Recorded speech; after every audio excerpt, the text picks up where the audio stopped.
Thank you. Meantime, we turn our attention from the health of the markets to the economic health of our nation, as the president announced last night that he will be sending 30,000 more troops to Afghanistan for this surge, a brief surge. Let's take a listen. Our prosperity provides a foundation for our power. It pays for our military, it underwrites our diplomacy, it taps the potential of our people and allows investment in new industry, and it will allow us to compete in this century as successfully as we did in the last. That's why our troop commitment in Afghanistan cannot be open-ended, because the nation that I'm most interested in building is our own. All right, we're joined now for a Fox Business exclusive by Republican Congressman Ron Paul of Texas with his reaction. Congressman, thanks for joining us. What was your reaction to the speech last night?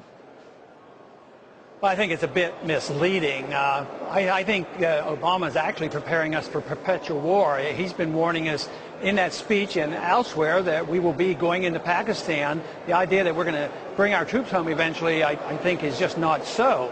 And there is no way he can pay for this. That's sort of like how you're going to pay for the medical care. Oh, yeah, we're going to save enough money and pay for it, and there will be no cost to it. And now this is going to cost hundreds of billions of dollars, and we don't have the money, and it's going to bring us down if we don't stop it. So I think it's a flawed policy, foreign policy-wise. I think it's a flawed economic policy, too, because we just can't pay for it. All wars are paid for through inflation.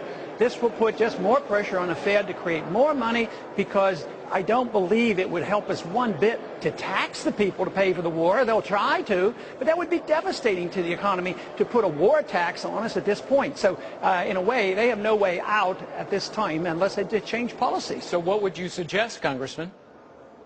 I'd suggest coming home. I mean, we went Give in up, there, throw the towel in, let the Taliban take over? Let al-Qaeda reestablish itself in Afghanistan? You think that's a good idea?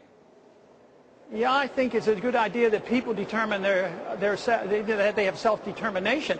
We yell and scream about the Taliban, but when we were defending, the Mujahideen, we called them freedom fighters, and we allied ourselves with them, and then we left. But when they were fighting the Soviets, it was all good. But the Taliban means that they don't want occupiers. There's a total of 100 al-Qaeda in Afghanistan. And what we're doing is we're following this precept of perpetual war for perpetual peace. And to me, it's perpetual bankruptcy. And then you wonder why the price of gold is going up. It should be self-explanatory. Congressman, let me ask you, from what I just heard out of the last 30 seconds, do you think this is a war that's not winnable? Do you think we're just basically putting lives, in harm's way over the next 18 months as we have this troop surge? Or is this something that's actually a winnable war? I think they essentially admit that. They don't expect to have a military victory. They don't even claim that. They don't even know what a military victory is. And they can't go in, and they claim they're not even in nation building. They claim that we're in there for national security to destroy al-Qaeda.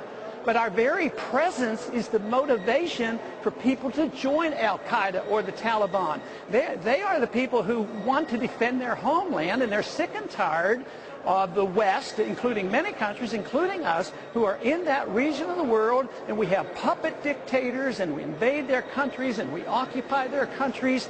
And in the name of fighting the al-Qaeda after 9/11, we went to war in Iraq, and that never made any sense. And the people over there are not going to all of a sudden become lovers of the United States, and we inevitably will just bankrupt our country. So I would say, yes, don't stay just to save face. How many more people have to die for us to save face and say, oh, we can't surrender? This whole idea that a president has to be strong, and and yet the strength that we need is a president who finally resists the pressure by the special interests, the military-industrial complex, the bankers, and all the people who want these wars, and say no. That's what we need. We don't need somebody that will just go along with the advisor and say, oh, no, we have to leave. It's in the national security interests, and the whole world will end if we all of a sudden have a policy that defends this country instead of bankrupting this country.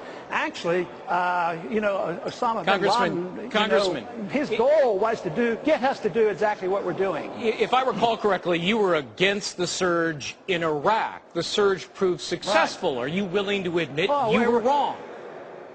Well, I don't see any success. There's no stability, a little less killing. But how did we do it?